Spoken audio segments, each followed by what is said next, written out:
دوستوں ہمارے چینل پاک ویز ٹی وی کو سبسکرائب فرمائیں، شیئر فرمائیں اور لائک فرمائیں، شکریہ۔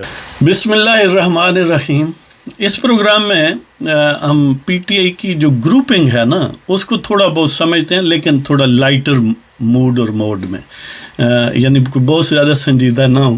دوست کہتے ہیں کہ آپ غیر ضروری مسکراتے ہو، کچھ کہتے ہیں کہ اچھا کرتے ہو، اس لیے پھر ہم اپنی مرضی کہتے ہیں، کیونکہ اختلاف آ گیا نا، اب اس کو اپنی مرضی سے اب استعمال کرنا چاہیے۔ کیا خیال ہے؟ تو بہرحال پی ٹی آئی جو ہے اس کے ایک یعنی تھوڑا لائٹر موڈ میں سمجھنے کے لیے یہ گروپ جو ہے میری نظر میں ہے۔ ظاہر ہے یہ کوئی فارمل سینس میں تو نہیں کہا جا سکتا، اس سے کم بھی بنائے جا سکتے ہیں، زیادہ بھی بنائے جا سکتے ہیں۔ تو بہرحال ایک تو ہے جہانگیر ترین گروپ، جہانگیر ترین پلس علیم خان گروپ، اور اس کو میں یہ کہتا ہوں کہ یہ انویسٹر گروپ ہے یا پیسہ گروپ ہے۔ ویسے تو سارے ہی انویسٹمنٹ کرتے ہیں، لیکن یہ ان میں ٹریٹ جو ہے وہ کہیں زیادہ اس نمایاں ہے باقی لوگوں سے۔ تو لہذا پہلا گروپ ہے جہانگیر ترین علیم خان یا انویسٹر گروپ۔ انہوں نے بڑی ہیوی انویسٹمنٹ کی ہے پی ٹی آئی پر اور خان صاحب پر۔ اس میں علیم خان کے تو گویا ہاتھ جل گئے کہ انہیں چیف منسٹر بننے کی بڑی شدید خواہش تھی تو وہ بذریعہ نیب جو ہے اس پر پانی پھیرا گیا یا اس پر پانی ڈالا گیا تاکہ وہ گرمی کم ہو جائے، اور وہ یقیناً کم ہو گئی۔ اور اب ظاہر ہے وہ اس انتظار میں ہے کہ کب داؤ لگے تو اب زہر داؤ لگنے کا معاملہ بہت قریب آ گیا ہے، اس لیے کہ جہانگیر ترین جو بگ باس ہیں، جو اس فیلڈ میں علیم خان سے اوپر ہیں لیکن اس گروہ کے گویا کرتا دھرتا ہے، تو وہ بھی اسی آگ میں جلنے لگے جس آگ میں علیم خان کچھ عرصہ پہلے جل چکے ہیں۔ تو اس لیے یہ اب ایک لیتھل گروپ سمجھا جا سکتا ہے۔ اس طرح دوسرا گروپ ہے شاہ محمود گروپ اور شرینی گروپ۔ یہ شرینی لیتے ہیں نا مزار اپنا صاحبان مجاور جو ہے، مجاور صاحبان جو مختلف مزاروں پر ہیں، یہ شرینی گروپ ہے۔ یہ گھر سے انویسٹ نہیں کرتے، یہ سارا پرافٹ ہی لیتے ہیں وداؤٹ اینی انویسٹمنٹ۔ تو یہ باہر شاہ محمود قریشی یا شرینی گروپ۔ اور ایک ہے خسرو گروپ اور محتاط گروپ، یا خسرو گروپ یا محتاط گروپ۔ موجودہ صورتحال میں وہ خاصے محتاط بھی ہیں لیکن پوری طرح مفاد بھی اٹھا رہے ہیں۔ وہ براہ راست کیونکہ موجود ہیں، کیونکہ جہانگیر ترین تو اپنے سمجھ لیں فرنٹ مینوں کے ذریعے یا اپنے پراکسیز کے ذریعے ہے نا حکومت میں، تو لیکن خسرو بختیار یا محتاط گروپ بذات خود موجود ہیں، اور بعض اوقات وہ ایک سپرفیشل سی احتیاط بھی برتتے ہیں، لیکن جہانگیر ترین سے کم نہیں ہے فائدہ اٹھانے میں۔ انویسٹمنٹ کم کرتے ہیں، ریٹرن زیادہ لیتے ہیں۔ جہانگیر ترین انویسٹمنٹ بھی بہت کرتا ہے اور ریٹرن بھی بہت لیتا ہے، لیکن یہ جو ہیں یہ ریٹرن پر زیادہ زور ہے، انویسٹمنٹ پر کم لہذا محتاط گروپ ہے۔ اور ایک ہے بزدار گروپ یا لے پالک گروپ یا پنکی گروپ، اس کو جو بھی نام دیں، تو وہ گویا خان صاحب کا براہ راست اپنا گروپ ہے۔ تو اس میں کسی حد تک محمود خان جو سی ایم ہیں خیبر پختونخوا کے، وہ بھی اسی میں بریکٹ کر لیں۔ اور ایک گروپ ہے چودھری سرور گروپ یا ہادثہ گروپ جس طرح میں ہنستا ہوں نا، تو چودھری سرور گروپ کا ہادثہ گروپ ہے۔ اس میں سمجھ لیں کہ سوائے حادثے کے یا ایک سینٹ کی چیز پرچیز کرنے کی فنانشل پاور کے علاوہ اور کچھ نہیں ہے، یا یہ کہ جب یہ آستانہ عالیہ جی ایچ یو شریف والے پلاننگ کر رہے تھے لندن میں، تو اس وقت کیونکہ وہ بھی کہیں ڈائریکٹ یا انڈائریکٹ ان کا قرب و جوار میں امکان ہوتا تھا، تو وہ گویا اس پلان کا حصہ تھے جس میں وہ شیخ الکنیڈوی بھی تھے اور خان صاحب بھی تھے۔ تو اس والے سے بس آشا گروپ کو اتنا ہی ملا ہے جتنا وہ ہیں، ہاں جی۔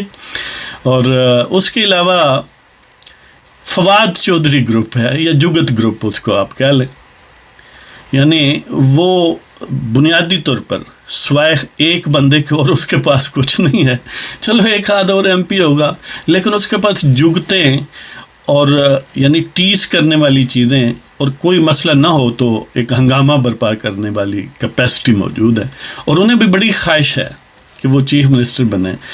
یہ وہی شخص ہیں جن کے متعلق پی ٹی آئی کے اپنے ایک بڑے سینئر وکیل حامد خان صاحب جو وکلاء کے ظاہر عام ون آف دا رہنما ہیں، تو انہوں نے یہ کہیں کہا تھا کہ یہ ان کا چچا تھا نا افتخار حسین، چودھری افتخار حسین، جو چیف جسٹس تھا لاہور ہائی کورٹ کا، تو اس کے دور میں یہ شاید کوئی پیسے کا لین دین کرتے تھے ان کے نام پر، یہ حامد خان صاحب فرماتے تھے، لہٰذا اس کے جواب میں پھر فواد چودھری نے بہت ساری جگتیں اور بہت ساری گالیاں بطور ہدیہ نذرانہ پیش کی ان کو.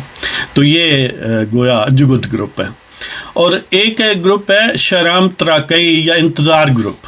آپ کو پتہ ہے کہ انہوں نے ٹرائی کی، گال نہیں بنی ہے، تو وہ پھر یعنی اب انتظار میں ہیں کہ کہیں شب خون مارنے کا موقع ملے.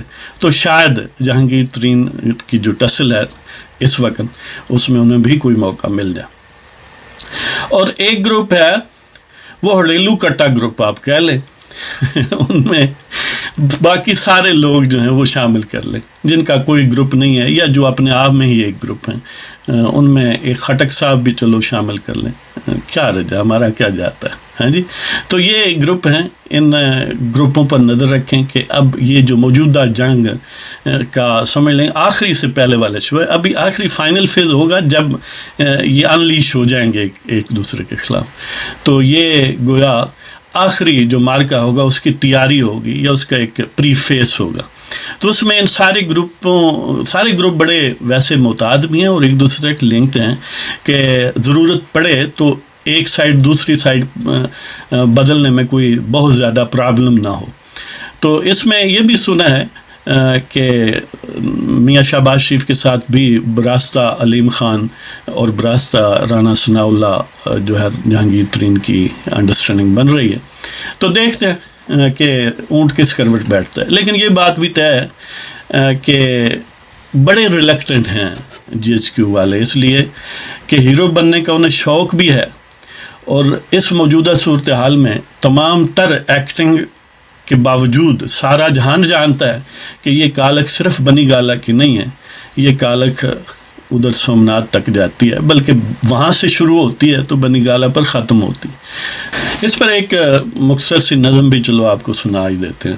بغض و سیاست اس کا نام ہے، ابھی وارد ہوئی ہے جی.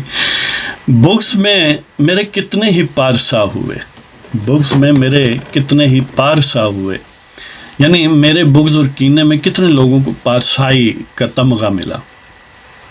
کہ بغض میں میرے کتنے ہی پارسا ہوئے، بت کتنے تراشے گئے اور وہ خدا ہوئے.